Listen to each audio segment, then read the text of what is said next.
How to create free Proton Mail account. Hello guys, this is Atticus and welcome back to another tutorial video. In today's video, I'll teach you guys how you guys can create your Proton account for free. So without any further ado, let's dive right into it.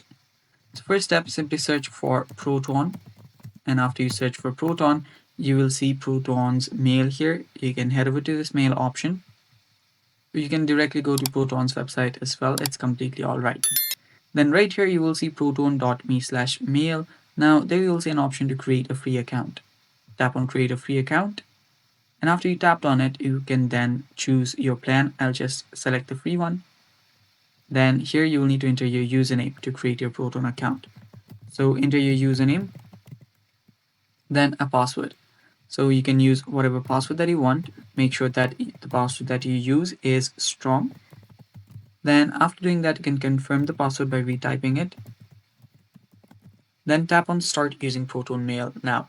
After tapping on that, I'll just recheck the offer there.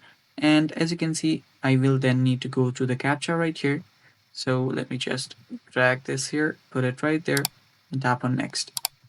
After the captcha is complete, you will then need to verify that you're a human that you just verified. Now, as you can see, it's now creating my account. So right here, as you can see, I've just created my Proton Mail, and that's basically how you do this. Thanks for watching. That's all for today's video. Stay tuned for more upcoming tutorial videos, and bye bye. Take care.